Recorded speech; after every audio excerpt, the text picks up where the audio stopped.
is Tim Bergen. I live in Templetooey, Thurles. Relatively close proximity to turbines, you can probably see in the background.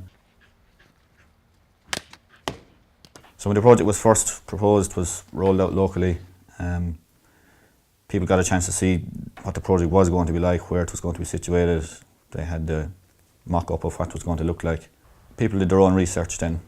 I know myself, I drove to a turbine a couple of miles away. You know, there was issues with noise possibly, and I was probably 500 or 600 metres from a turbine, and there was a farm between me and it, and all I could hear was the tractor in the farm. There was no noise from the turbine. Initially, they do catch your eye, but after a while, it's the same as looking at a tree down the road. You don't see them, they blend into the background really. My own opinion is, on flat ground, they can be hidden very easily. If I was to move 400 or 500 yards from here, trees would cover off the turbines. Whereas on high ground, they'll possibly stand out in the skyline all the time, and people will see them more. We have 24 odd turbines here. You can be driving down the road and you can see them all, and 2 minutes later, they're obscured. The trees or the skyline or the bushes are obscuring them. People are passing them on a daily basis, and they blend in really. Yes, there can be shadow flicker, but in my experience, it comes and goes very quick. It's the same as the shadow of a tree moving around.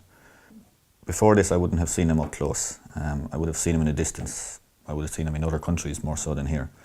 I would have thought, looking at them in the distance, they're majestic. They're just there, like.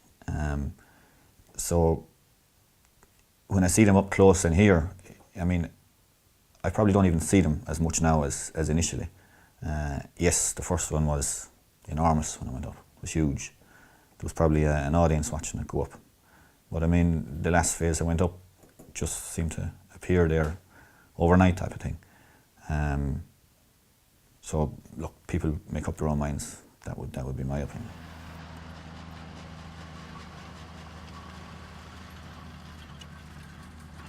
My initial reaction when we first heard about the phase one of the wind farm was a bit, certainly of concern, like, because it was mainly the unknown, and because we certainly hadn't been very close to a wind farm before, we didn't know what's entailed and that, so certainly there was a lot of questions that needed to be answered. We were worried about the proximity of them to the farmyard and to our dwellings, and if there'd be flicker or noise or any other inconvenience.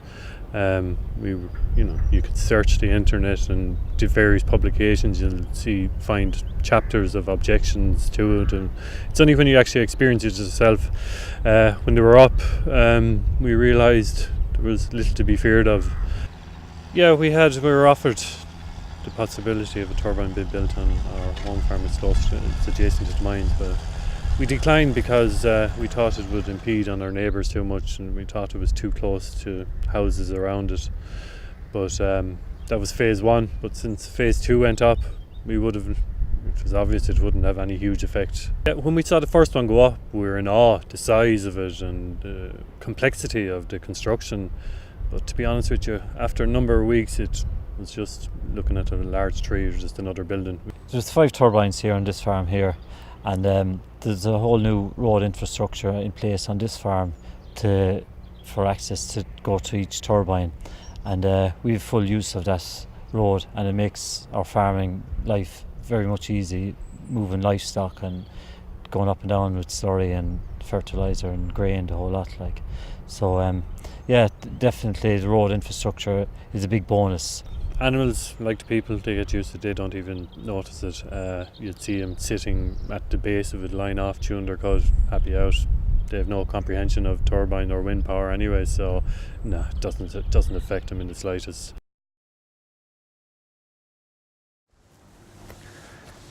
Yeah, I'm standing here beside turbine number 17 on the Lisheen mine wind farm.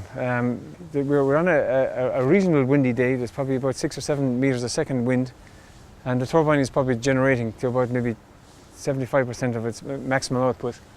And the sound is very minimum. It sounds like a swish sound. I suppose the initial reaction of the community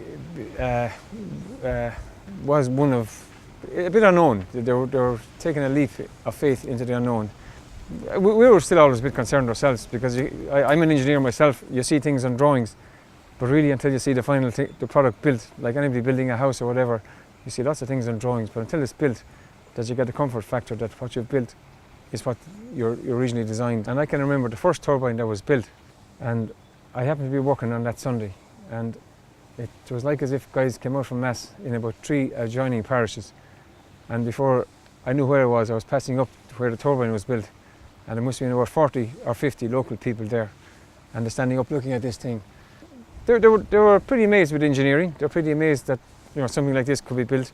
I think if you speak to people in the community, there's a bit of sense of pride that the parish of mine is a green parish.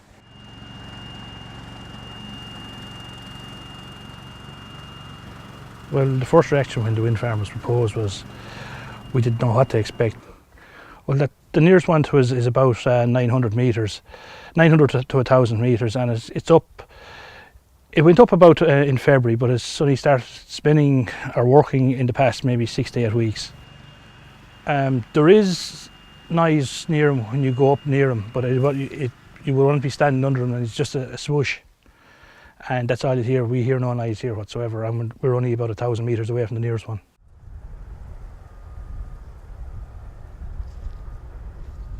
Well, initially when we heard that there were going to be turbines erected, there was a lot of different people had different ideas, and generally it was negative ideas that most people had. And an action group was actually set up here in Moyne, and a number of people were on the action group that they researched it, and some of them went to visit different places where there are turbines. And gradually over time, people came to realise that a lot of the things that were being said weren't based on fact. And any of the people that they went to see weren't dissatisfied with the fact that the turbines were there. And as time went on, then we gradually, time passed, and once the first turbines started to be erected, they didn't seem to be as disruptive or having any of the problems that people thought that they would have. Now, we're actually here in Moyne Sports Field at the moment, and it's the home ground of Moyne Athletic Club. And we have a 400-metre running track. There's an infield then where the younger children run and where a lot of the adults run on grass as well. For an athletic club, we have a much smaller base than a GAA club. We used to have a lot of difficulty going around fundraising, and we found that we were knocking on the same doors again and again. Now, since the turbines came, every year there is a certain amount of money comes to the parish. That money contributes to the development of all capital facilities within the parish, not just the athletic club, but other organisations that have projects to develop. They help with the funding of those projects, which is an immense help, especially in these times. So the athletic club has benefited from developing indoor facilities as well as some of the outdoor facilities for our athletes. We distribute the money on the basis that the money is always spent on capital projects, so that there is a legacy, so that there is, years down the road, there has been a benefit from the turbines, as opposed to money that was freely available and spent, and then suddenly, if it's not there, it can't be done without. So really our key is that there's something to show after it, that it has benefited not me or my generation or my kids, but generations down the road would possibly gain from turbines in an area. Those legacies of the capital infrastructure that's been built in the community, like the mine will be gone, maybe the wind farm will be gone, but those facilities will remain, and they'll be there for future generations.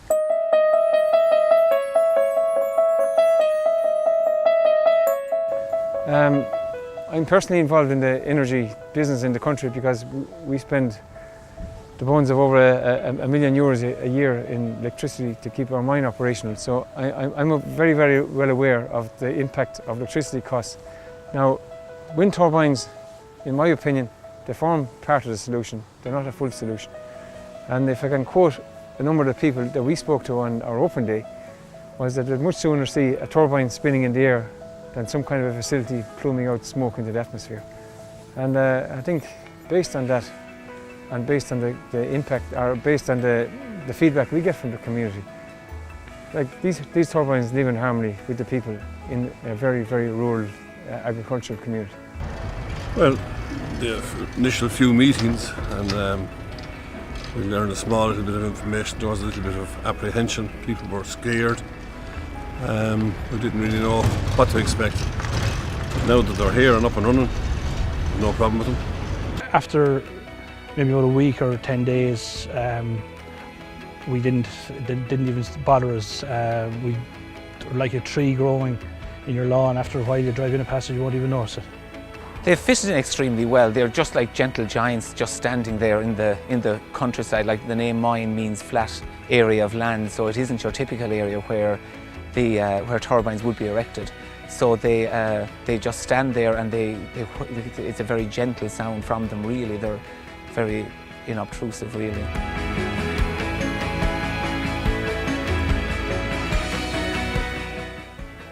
For people that are proposed, there's a proposal there to put up a turbine or wind turbine farms. There are numerous ones near them. I suppose first of all I would say be open-minded about it. Go do your research. Go meet people who have them in their backyard. Go meet both sides of the argument. There will be both sides of an argument, so be open-minded. Go get your information and make up your own mind then, but don't knock them for the sake of knocking them. Don't knock them for fear of them falling down. Knock them for good reasons rather than just for the sake of doing it.